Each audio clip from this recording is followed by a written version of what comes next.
बस हो गया।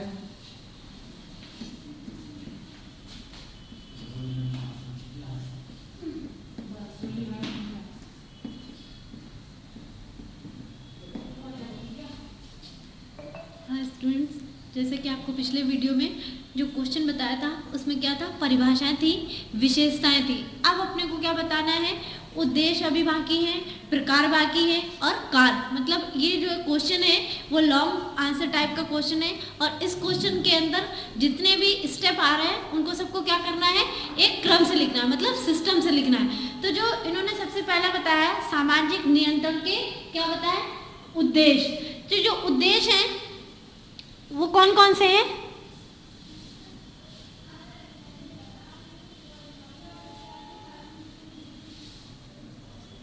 उस पे आज हम प्रकाश डालेंगे, मतलब उसके बारे में पढ़ेंगे।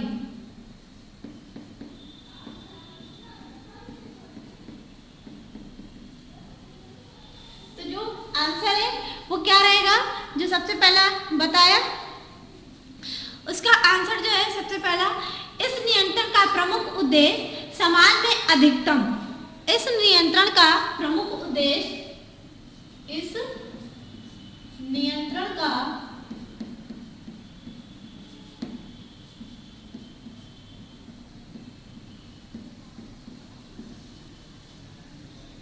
प्रमुख उद्देश्य, इस नियंत्रण का प्रमुख उद्देश्य समाज में अधिकतम सुरक्षा, सुख, शांति और समृद्धि।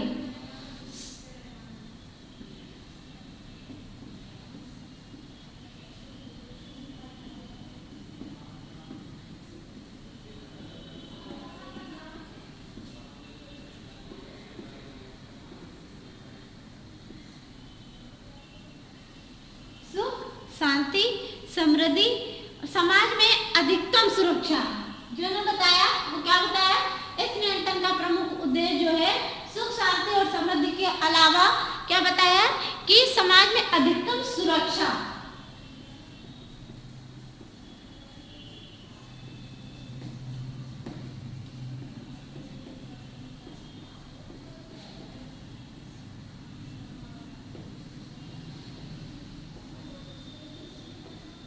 और जो इसका सेकंड पॉइंट है वो क्या आ रहा है कि सामाजिक व्यवहार में सामान्य लाना, सामान्यता लाना, सॉरी, सामाजिक व्यवहार में सामान्यता लाना, सामाजिक व्यवहार में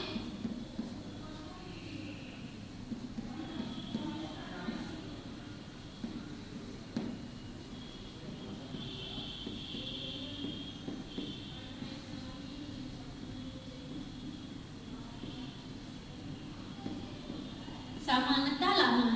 और तीसरा जो ने बताया वो क्या है कि व्यक्ति के व्यवहारों को नियंत्रित करना, व्यक्ति के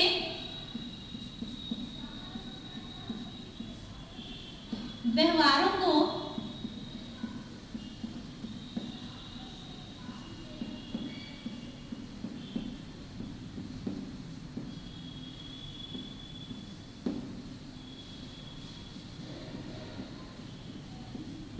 करना। और चौथा जो है वो समाज के सदस्यों में एकता की भावना को पैदा करना, समाज में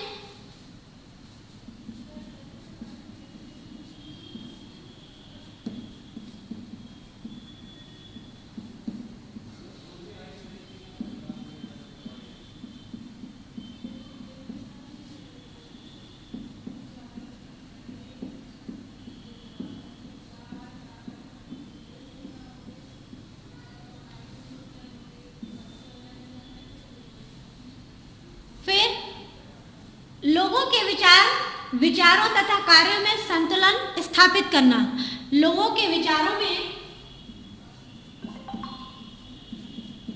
लोगों के विचारों में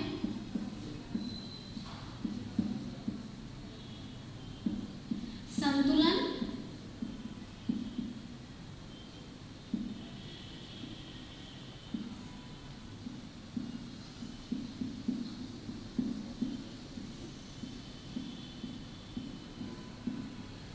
स्थापित करना।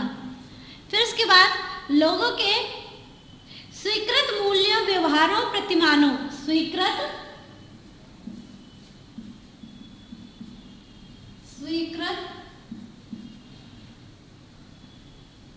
मूल्यों,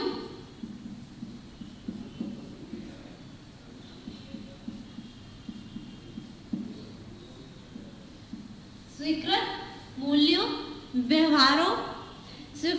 व्यवहार, प्रतिमान के समान व्यवहार करना।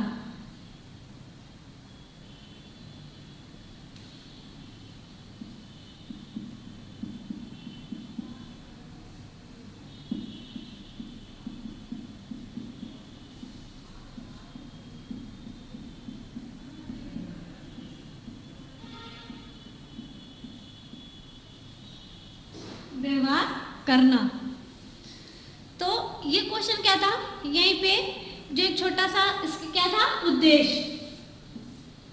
अब इसके आगे कौन सा आएगा, प्रकार और कार्य। अब जो ये प्रकार और कार्य है उनको किस तरह से करेंगे, तो एक बार ये जो उद्देश्य है उनको एक बार फिर से रिपीट करेंगे। तो ये क्या कह रहे हैं कि इस नियंत्रण का प्रमुख उद्देश्य क्या था, सुख, शांति, समृद्धि और समाज में अधिकतम सुरक्षा। मतलब ये चारों चीजें अपने को उन्होंने क्या की, एक उद्देश्य के रूप में प्रोवाइड किया, मतलब देने की कोशिश की। अब इसके बाद जो सबसे पहला था सुख, शांति और समृद्धि, मतलब हर तरह से हम सुखी हो और हमारे जीवन में शांति का अनुभव हो, और समृद्धि मतलब जो हम चाहते हैं कि चारों तरफ से हम परिपूर्ण हो, और जो एक सुरक्षा कि हम अपने आप को एक प्रोटेक्ट महसूस करें कि हमारे चारों तरफ हमें सुरक्षा प्रदान की जा रही है। फिर उनका सामाजिक व्यवहारों में समानता लाना, कि जो व्यवहार हमारे होते हैं वो किसी दूसरे के लिए दूसरे और पहले के लिए तीसरे। तो कहने का मतलब ये कि हम हर इंसान के साथ एक सा व्यवहार करें, ना कि अलग अलग। कि अगर हम मान लीजिए किसी स्टैंडर्ड आदमी से मिलते हैं तो उसके लिए हम दूसरी इज्जत करें, और एक किसी लो क्वालिटी के इंसान से बात करते हैं तो उसकी कोई इज्जत नहीं। तो वो ये चीज बता रहे हैं कि व्यवहारों में समानता लाना, किसी को हम ना बहुत ऊंचा समझे ना किसी को बहुत नीचा समझे। हम अपनी सोच को बदल तो नहीं सकते, लेकिन अपने नेचर को जरूर बदल सकते हैं, कि हम ये चीज जरूर फॉलो कर सकते हैं कि हमारे लिए क्या है, सभी समान है। हमको अपने आप को कहीं से भी ऊंचा साबित नहीं करना और किसी को भी नीचा नहीं दिखाने की कोशिश करना है। अब ये कह रहे व्यक्ति के व्यवहारों को नियंत्रित करना। ये जो व्यवहार होते हैं इनमें क्या करना पड़ता है, एक नियंत्रण मतलब कंट्रोल।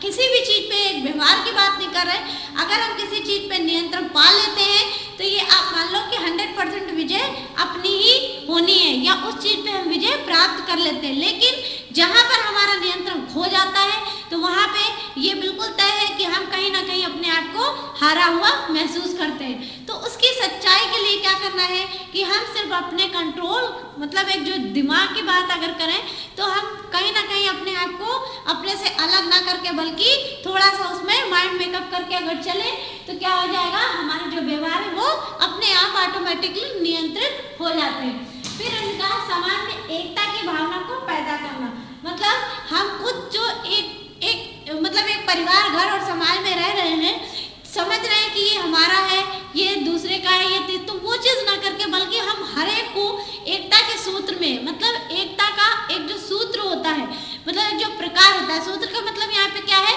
कि एक जो प्रकार है हम उसमें उसको बांधने की पूर्ण कोशिश करें, ना कि अलग करने की, क्योंकि अलग करने से हम खुद अलग हो जाते हैं और एक करने से शायद कहीं ना कहीं हम भी एक हो जाते हैं। अब इन्होंने कहा कि एक जो भावना की अगर बात की जाए कि एकता की भावना मतलब ये चीजें क्या अंदर से एक फीलिंग्स होती हैं जिनको क्या करना पड़ता है, हमें खुद समझना पड़ता है। लास्ट में इन्होंने बताया कि लोगों के विचारों में संतुलन स्थापित करना, मतलब लोगों के विचारों में कि हम अलग अलग जो विचार हैं उनको हमें क्या करना है, एक साथ स्थापित करना, मतलब एक जैसे स्थापित करना है। वो कौन से एक जैसे, जिनमें संतुलन हो, मतलब जो हम अच्छा सोच रहे हैं तो दूसरा भी अच्छा, सेकंड पर्सन भी अच्छा सोचे और तीसरा भी अच्छा ही सोचे। तो एक से दूसरे और दूसरे से तीसरे जब हम चारों तरफ अपने देखते हैं कि एक सा माहौल, मतलब अच्छा माहौल हमें अपने को सुनने और समझने को या देखने को मिलता है तो अच्छा लगता है। फिर उनका स्वीकृत मूल्य, व्यवहार, प्रतिमानों के स्वीकृत मतलब जिन चीजों की हमें स्वीकृति प्राप्त होती है, हमें उनके लिए क्या करना है, मूल्यों व्यवहार प्रतिमान, मतलब उन मूल्यों पर हमें विशेष या उन प्रतिमानों पर विशेष करके ध्यान देना है कि हमारा कुछ आगे गलत ना हो, बल्कि कोशिश क्या करनी है कि ये जो इन्होंने उद्देश्य बताया कि अपना उद्देश्य क्या है, तो हम उद्देश्य को क्या करें, पूरा कर सके। इसलिए इनको नियम और जो कानून ये बताए गए हैं, इनके उद्देश्य, इनको हम क्या करें, फॉलो करें। तो ये क्वेश्चन आपका एक छोटा सा था, वो यहीं पे शॉर्ट क्वेश्चन वो यहीं पे खत्म हो रहा है। बाकी इसके आगे नेक्स्ट वीडियो में आपको प्रकार और कार्य के बारे में बताएंगे। बाकी अगर आपको किसी तरह की कोई समस्या हो तो आप पूछ सकते हैं।